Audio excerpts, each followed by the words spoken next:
और मैं अपने आप को बहुत सौभाग्यशाली मानती हूँ कि मुझे ये नौसिखिए बाबा द्वारा द्वारिका माई में ही मिले। तो ये एक बात थी इसके बारे में।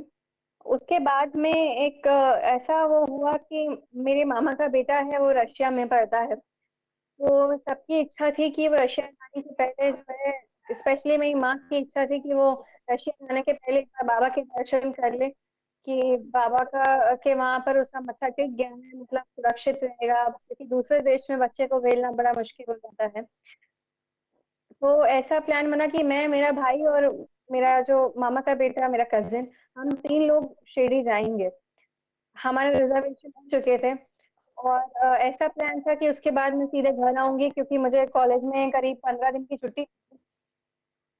तो मेरे फादर बोले नहीं नहीं, तुम बच्चे अकेले कहाँ जाओगे, मैं भी चलता हूँ। तो मेरे फादर भी मेरे साथ आए। अब जैसे वो टाइम आया जाने का हम लोग की शिरडी, तो ये मुझे इतना भयानक 5 दिन से बुखार रहा कि मुझे समझ नहीं आया कि मुझे डेंगू है। मैं अकेले मुंबई में मेरे पीजी में थी, मुझे समझ नहीं आया। मेरी इतनी बुरी हालत थी उस टाइम पर कि होने भी थे, बर्तन साफ करने के लिए मैं एक साफ क्यों कि मैं गई, मैंने एक बार उसे पानी से रिंस किया, फिर मैं आई, मैं 15 मिनट लेटी, फिर मैं गई, फिर मैंने उसको वापस से सोप में लगाया, फिर मैं आई, फिर मैं 15 मिनट लेटी, फिर मैंने उसको धोया। इस प्रकार की मेरी हालत थी, आप समझ सकते हैं। मेरा Mumbai to Shirdi reservation confirm नहीं था। तो मैंने मेरे घर वालों को बोला कि आप देखिए, मैं नहीं आ पाऊंगी शिरडी, मेरे बस की नहीं है, मैं सीधे घर आऊंगी, आप लोग दर्शन कर लीजिए जितने आने हैं शिरडी जाके, मैं नहीं आ पाऊंगी। क्योंकि मेरी हालत ऐसी थी, वैसे तो मैं कभी शिरडी के लिए मना ना करूं, लेकिन आप जब चलने की हालत में ना है, आपको पता है आपको लगेज लेके जाना है, और आपके पास ट्रेन नहीं है कि आप शिरडी पहुंच जाओ। अब ये मुझे सुबह 5:23 की ट्रेन पकड़ी थी, मेरे पास टिकट नहीं था, तो मतलब मुझे जनरल का टिकट लेके ही एसी कंपार्टमेंट में चढ़ना पड़ेगा, तो अलग स्ट्रगल है, आपको सीट अलॉट कर देती सीधे, नहीं तो वो आपको भगा देते हैं बाहर। तो मैं टिकट जैसे तो भी इतनी भीड़ में मैंने जनरल की लाइन में रख के टिकट लिया, तो मैं जानती हूँ कैसे लिया, एकदम से क्या शक्ति आई। और घर से लेके मैं ट्रेन टिकट काउंटर तक का सारा लगेज लेके आई, फिर मैं प्लेटफॉर्म चढ़कर भी जैसे तो भी मैंने भी किया कि मेरे को एकदम मिल गए वहां पर, उन्होंने मेरी हेल्प कर दी, मुझे वहां पे पहुंचा दिया। ट्रेन ऑलमोस्ट छूटने ही वाली थी, मैं पहुंच गई, जैसे जैसे मैं शिरडी पहुंची मेरे फादर मुझे मिले। उन्होंने मेरे को बोला कि तुम बस आ जाओ, मेरे फादर बोले कि तुम बस आ जाओ शिरडी, बाकी हम तुम्हें उठा के घूम लेंगे, हमें कोई छू नहीं है, तो हम पता नहीं आके तुम हो जाओ, तुम्हें जिंदर जूस पिला लेंगे, ना चलते बने तो गोद में उठा के घूम लेंगे, तुम आ जाओ। मैंने कहा ठीक है। ऐसे करके मैं शिरडी पहुंची। अब मैं शिरडी में जैसे ही मैंने कदम रखा है, मेरा बुखार गायब है, मेरी वीकनेस गायब है।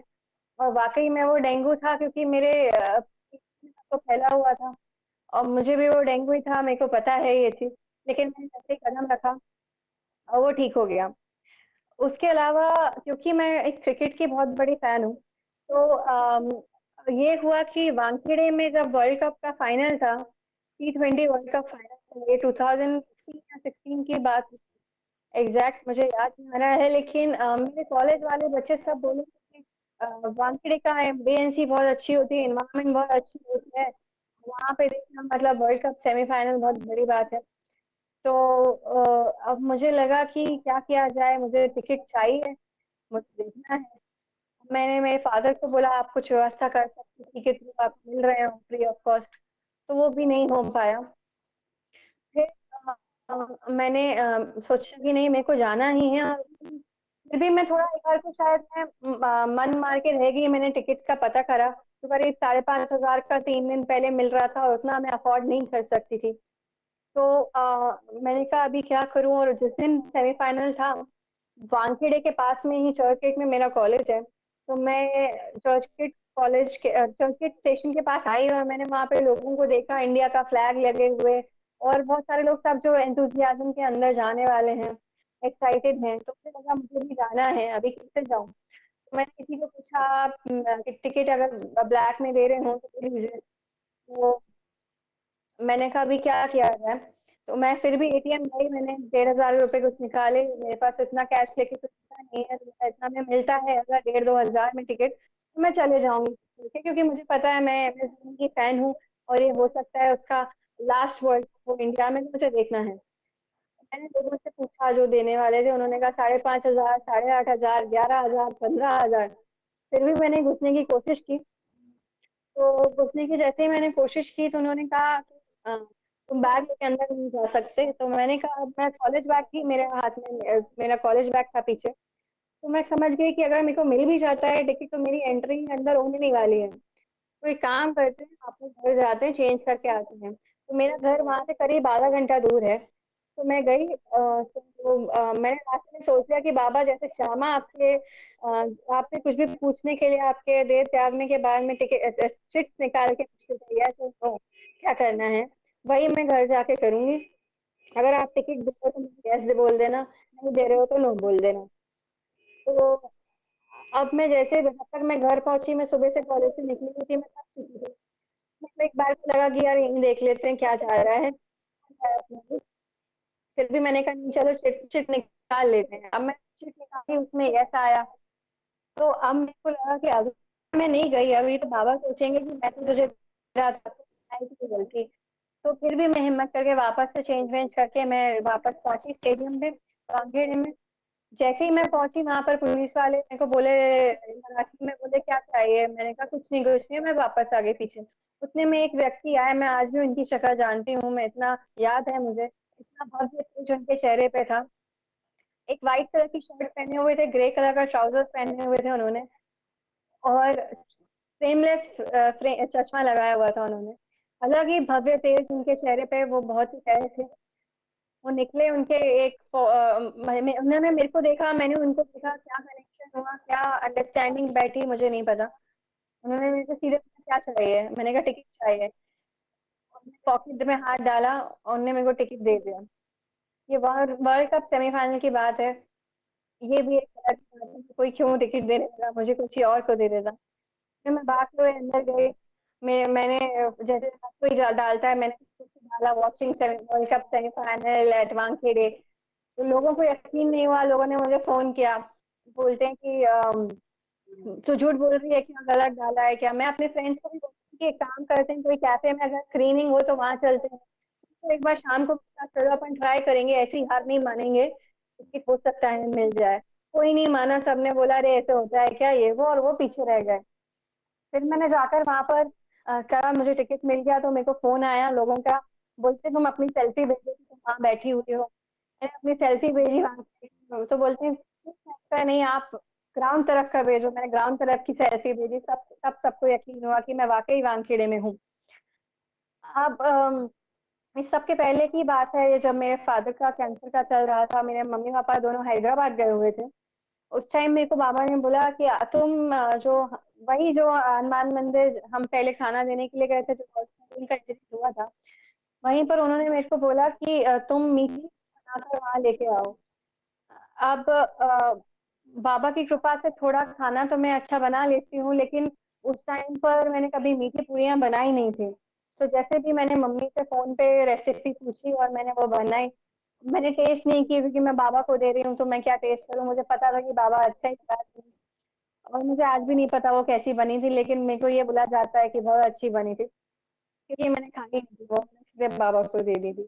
अब मैं वहां मंदिर पे पहुंची, तो वहां पर एक व्यक्ति आए और उन्होंने मेरे को एक गन दिखा दी। उन्होंने कहा कि तुम हमेशा ये अपने साथ रखना, ये तुम्हारी रक्षा करेगा। तब से ये मेरे साथ रहती है, और ये मेरे को बाबा ने ही दी है, मुझे यकीन है। और ये मेरी भरपूर रक्षा करती है, मुझे पता है, क्योंकि घर से बाहर रहती हूँ। तो ये ये पूरा रक्षा करती है। फिर एक बार ऐसे ही हम लोग द्वारका माई में रात भर बैठे हुए थे, तब मेरी माँ को और मुझे एक लेडी आती, लेकिन एक लेडी बैठी हुई थी, वो उस टाइम अंधी थी।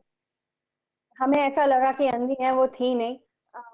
तो इस बैटरी जा रही है, एक्सटेंशन लिया, बैटरी जा रही है। तो ये जो था कि वो लेडी बैठी, वो बहुत ओल्ड थी, हम लोग चाय पी रहे थे द्वारका माई में, तो मेरे मन में ऐसे ही आया कि हमको भी मैं चाय पिलाऊं। तो मैं उनके सामने चाय रख दी ऐसे, जमीन पे रख दी, उन्होंने ऐसे टटोल कर यूं चाय ली, मैंने उनको दे दी। फिर उसके बाद में वो होगी, उन्होंने मेरे को बुलाया, और हुआ ये कि उन्होंने चाय पी के रख दी, तो मैंने कहा मैं इनका ग्लास फेंक देती हूँ कि ये इनको मतलब ये कहाँ जाएंगे, तो उन्हें तब भी वो ऐसे ही बैठे थे। फिर थोड़ी देर बाद उन्होंने बोला, थोड़ी देर बाद आई मेरे पास, बोलती तू मेरे को चाय पिलाई थी ना। मैंने कहा, हाँ जी। तो बोलते रुक, मेरे को तेरे को कुछ देना है। मैंने कहा, नहीं नहीं आंटी, मुझे कुछ नहीं चाहिए, कोई बात नहीं, ऐसा मुझे कुछ नहीं चाहिए।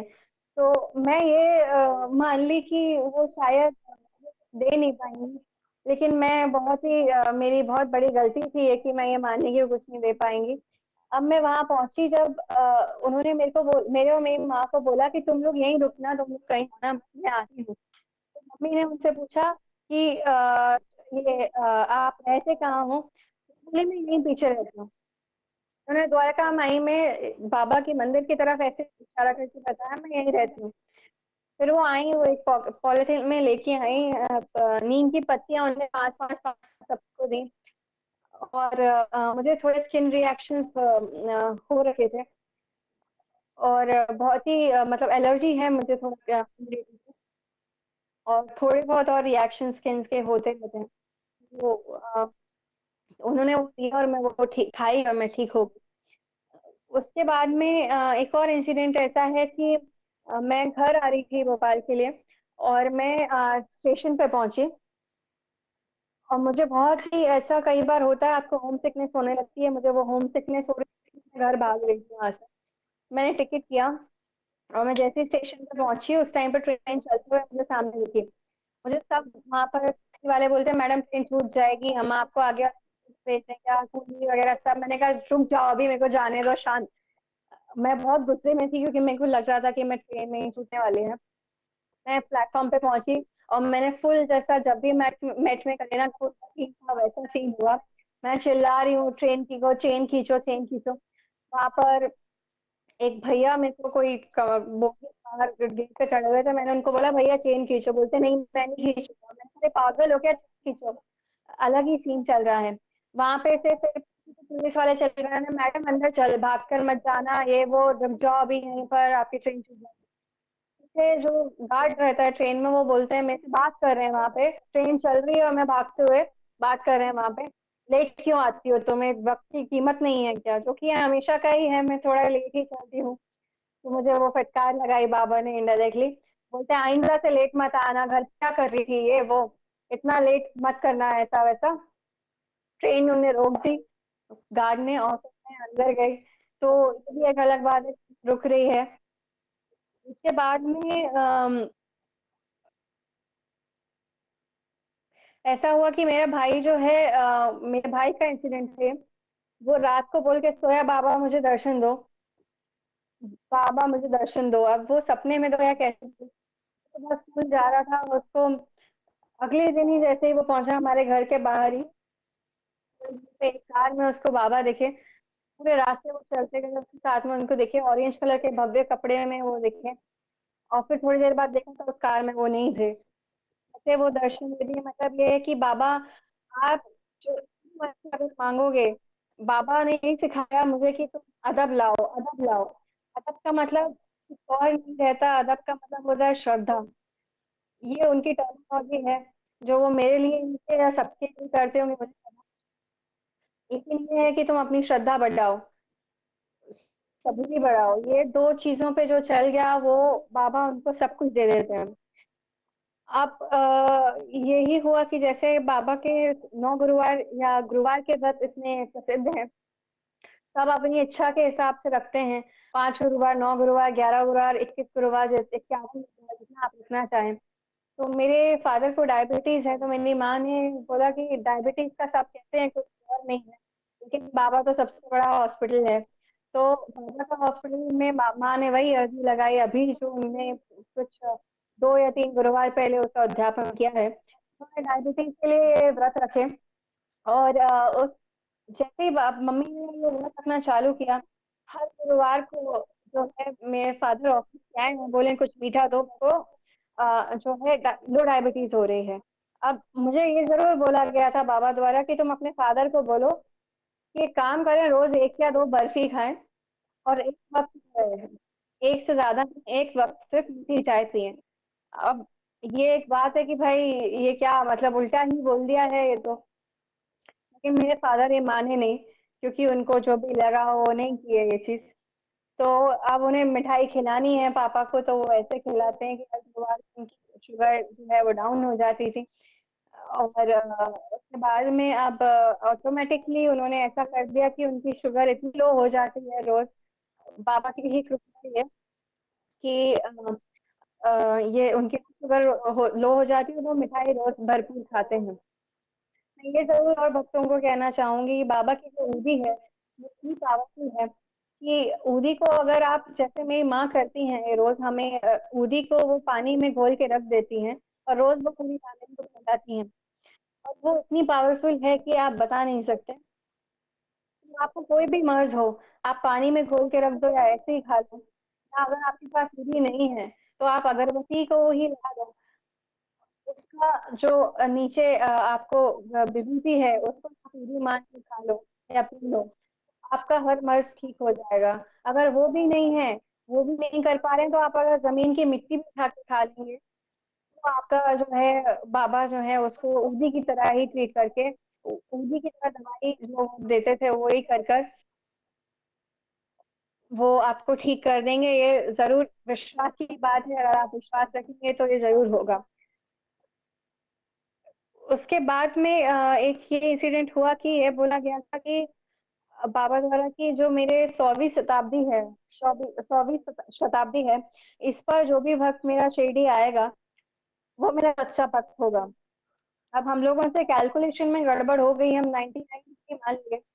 पूरी फैमिली के मतलब मेरे एक्सटेंडेड फैमिली में करीब 16 लोगों के टिकट किए थे, सबके धीरे धीरे धीरे कैंसिल होते चले गए। मेरी मासी जो है वो बैंगलोर में रहती हैं, वो मौसाजी और उनका एक बेटा है, वो 3 लोग वहां से आ पाए। और मेरे घर से हम चारों के, मेरे मम्मी पापा मेरे भाई के टिकट थे। लेकिन एक रात पहले जिस दिन ट्रेन थी उस दिन 1 बजे रात की ट्रेन थी और करीब 9 बजे मेरे फादर का फोन आया, मैं नहीं आ पाऊंगा, मेरी तबीयत बहुत बिगड़ गई है। मैं जिद कर ली कि नहीं नहीं आ पाओ, ऐसे कैसे, तो वो बोलते नहीं तो मेरे पर फोकस प्रेशर मत बनाओ, मैं नहीं आ पाऊंगा। क्योंकि उनको उस टाइम पर, मुझे नहीं पता था लेकिन उस टाइम उनको हार्ट अटैक आ रहा था। अब ये हार्ट अटैक जो है उन्हें करीब 2-3 दिन तक चला है, जो मेडिकल साइंस शायद ना माने और ना ही शायद लोग माने, लेकिन उनकी यहाँ के हाथ की जो वेन रहती थी वो इतने ऊपर आती थी और फड़कती थी। और मेरी माँ ऐसे उधी डाल रही थी और जैसे उन्होंने उधी डाली है और वो नीचे होते हुए हमने देखी है। इतनी चमत्कारी स्थिति है बाबा की। उसके बाद उन्होंने जैसे मैं घर आई शिरडी से, उसके बाद मैं मेरी मासी की फैमिली, हम मुंबई से शिरडी आने वाले थे साथ में, और यहाँ से सब भोपाल से आने वाले थे। तो मेरा भाई अकेले आया फिर कि वो दर्शन कर ले। तो हम लोग जब आए तो मेरे फादर को हम लोग इंदौर लेके जा चुके थे, मैं मिली नहीं थी उनसे। वो इंदौर में डॉक्टर ने बोला कि आपकी, आपका तो 99% ब्लॉक है, ब्लॉक है, मतलब ब्लॉकेज है हार्ट में, और आपको जो है बाईपास सर्जरी करवानी पड़ेगी। और करीब 5 स्टेंट, स्टेंट अगर आप नहीं समझते हो तो स्टेंट एक इतनी बारीक सा नट टाइप का रहता है जो वेन के अंदर घुसा देते हैं, जिससे कि वेन का जो एरिया है वो ऐसे बढ़ जाए तो वो ब्लड इजी हो जाए। तो उन्होंने बोला कि 5 स्टेंट तो डलेंगे ही डलेंगे। अब इतने से हार्ट में 5 स्टेंट आप डालेंगे मतलब तो मशीन ही होंगे आपका हार्ट। वो हम चाहते थे। फिर कहीं से हमें पता चला एशियन हार्ट हॉस्पिटल, जहाँ पर मनमोहन सिंह और जितने भी बड़े बड़े हस्तियां हैं उनका हार्ट बाईपास सर्जरी वगैरह भी है। तो रमाकांत पांडा, डॉक्टर रमाकांत पांडा वहाँ के बहुत फेमस है। अ, उनसे करवाने के लिए हम घर पहुंचे बॉम्बे। मैं उस टाइम भोपाल में ही थे, सिर्फ मेरे मम्मी पापा गए। दिवाली का वक्त था ये, बहुत गुस्सा हुई मैंने। दिवाली के टाइम पर मैंने ईश्वर को बोला कि, मैंने माँ को यही बोला कि मैं आज के दिन, दिवाली के दिन, जानबूझकर ना नहाऊंगी, ना कोई अच्छे कपड़े पहनूंगी, और खाने में जो है आप मेरे को सिर्फ दाल चावल दो और उसके अलावा कुछ मत बनाना।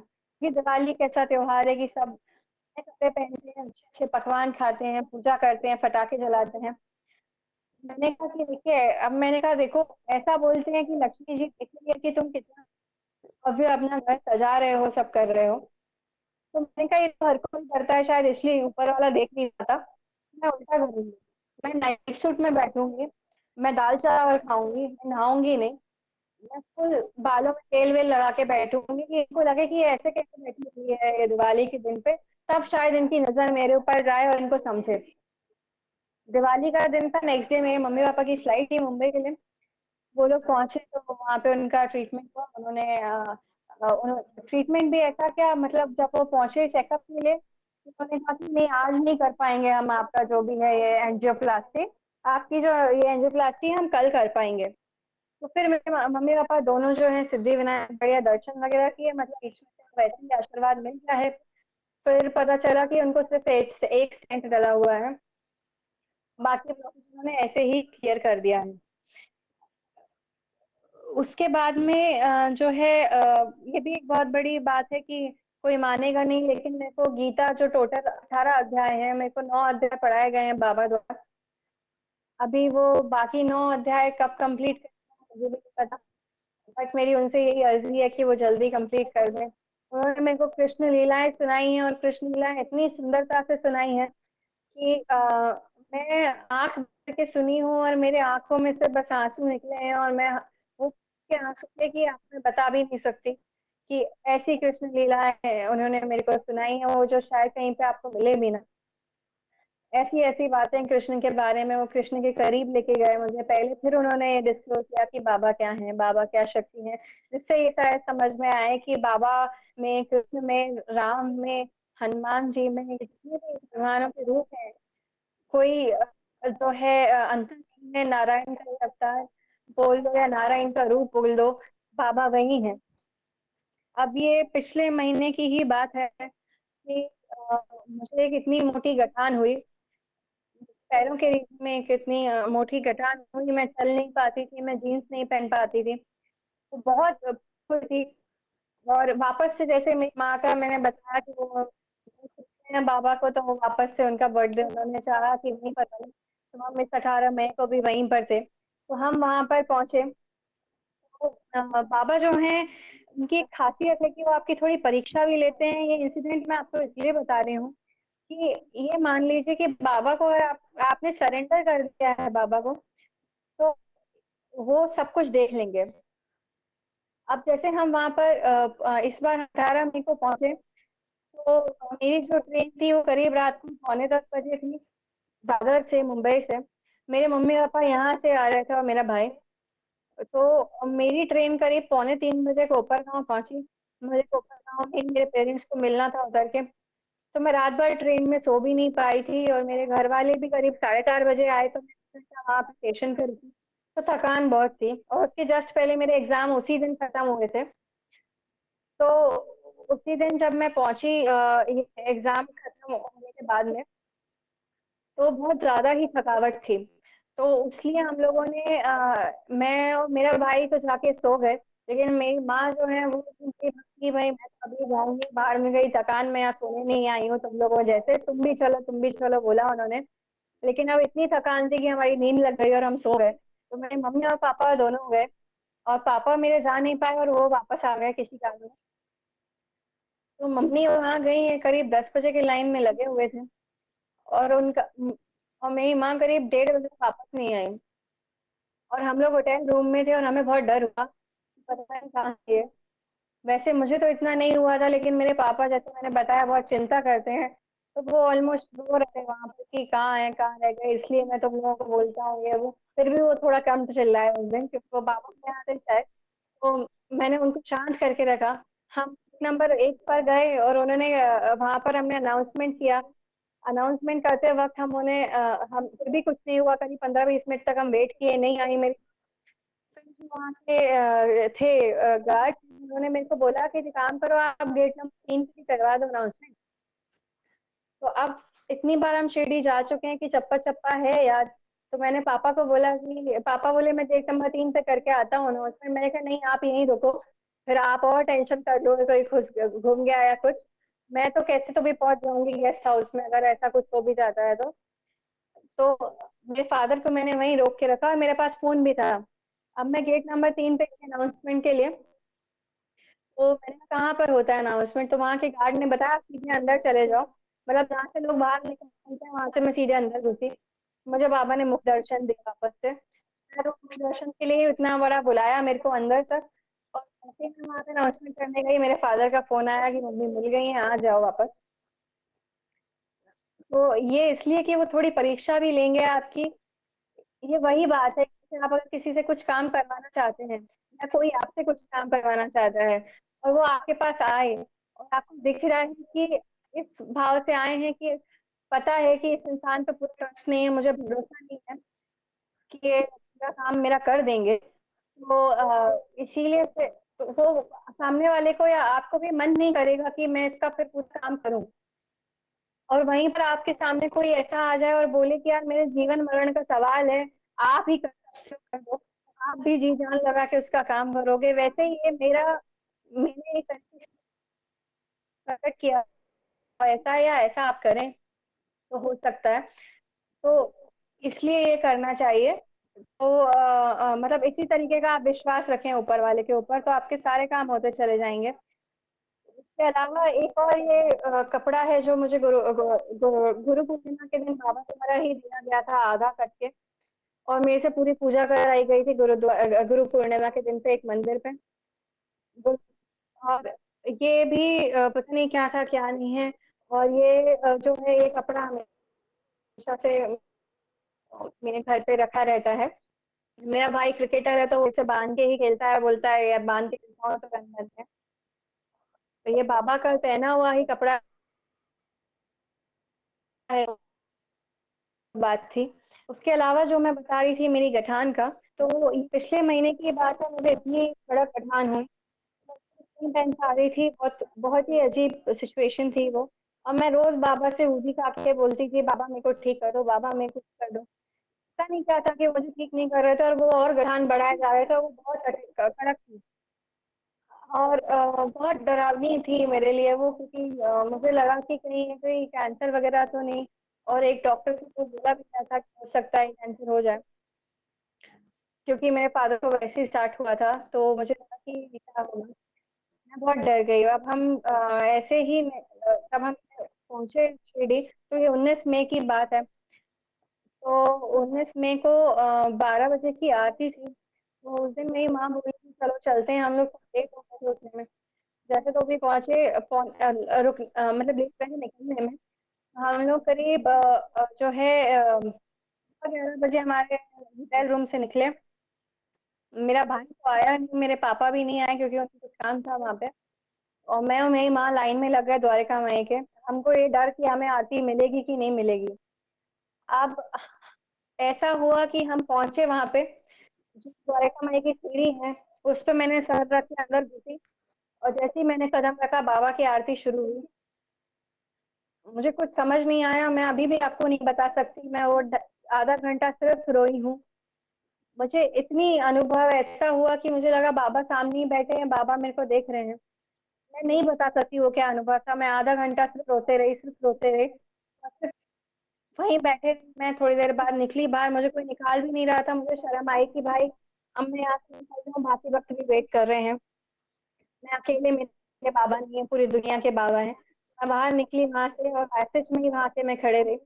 और मुझे वहां से भी किसी ने, मेरी माँ मेरे को नहीं हटाया, क्योंकि हम रास्ता थोड़ा ब्लॉक कर रहे थे, लेकिन नहीं हटाया, हम वहां पे बैठे हैं। और हमने पूरी आरती की। और उसके बाद में मैं रोते रोते बाबा को यही बोली मेरी हेल्थ ठीक कर दो, मेरे घर वालों को सबकी हेल्थ को ठीक रखो आप, जो है प्लीज ठीक कर दो, मेरे को कुछ नहीं चाहिए। जो इतनी पीड़ा में थी उस वक्त। फिर भी वो पीड़ा और बढ़ी। तो उसी रात तक और बढ़ी, उसी शाम को मेरी बस थी मुंबई के लिए। मैं करीब रात को 11:30 बजे मुंबई पहुंची। और अगले दिन मैंने दोपहर में देखा तो वो सिस्ट इतनी कड़क पत्थर जैसी वो सिस्ट थी, वो ऑटोमेटिकली जो है वो दब गई। और उसमें से पस निकल रहा था, जो पस निकलने की पहले आसार नहीं थे, वो इतना कड़क था। और उसमें मेरे को ये लगा भी नहीं था कि उसके अंदर पस हो सकता है, लेकिन वो ठीक हो गई ऑटोमेटिकली।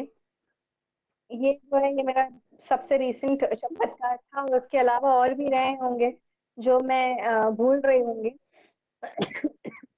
मैं सिर्फ यही बोलना चाहूंगी मैम, जैसे कि बाबा ने अपनी ये सच्चरित्र में बोला है, मेरी समाधि ही चलेगी फिरेगी और बात करेगी। ये सच्चाई है। ये इतनी बार हुआ है। एक और इंसिडेंट मुझे इससे याद आया जो मैं इसमें लिखना भूल गई थी मेरे लिस्ट में। मैं एक बार करीब रात को 9:30 बजे मेरे फादर ने मेरे को बोला कि मेरा ये काम करके, नेक्स्ट टू इम्पॉसिबल है कि मुझे इतने आज आज की डेट में मुझे 6 बजे बाद बोलती है घर से बाहर मत निकलो, बाहर का भरोसा नहीं है दुनिया का। उस दिन वो 9:30 बजे मुझे भेजे बाहर। मैं गई 9:30 बजे, और मेरी मुझे मेरी माँ के फुटवेयर एक्सचेंज करने थे। नहीं 10 बज रहे होंगे, मैं सिग्नल पे थी। अब प्यारी सी बच्ची सामने आई और उसने यूं हाथ रखा वापस से। तो मैंने मेरे पॉकेट में जो भी सिक्का विक्का था, पॉकेट में कभी कॉइन रखती नहीं हूँ, लेकिन उस दिन बाबा को मेरे से पैसे चाहिए तो उन्होंने रखा थे। मैंने भाई को निकाल के वो दे दिए। फिर वो एकदम गाना गाने लगे, गाने गाने लगी, और वो बोलती है हैप्पी बर्थडे गाएंगे, गाएंगे, केक काटेंगे, डांस करेंगे, ऐसा सब कुछ। मैं समझ गई ये बाबा हैं, क्योंकि मैं बहुत टाइम से पीछे पड़ी हुई थी कि मेरे को दर्शन दो, मेरे से आके मिलो, मेरे से आके मिलो। लेकिन मैं ऐसे पकड़ नहीं पाई हो कि उनका एक्सक्यूज मी नहीं पकड़ पाई हूँ, क्योंकि मुझे पता था कि बाबा कभी ऐसा करने नहीं देंगे, लेकिन मैं उनसे मिल ली।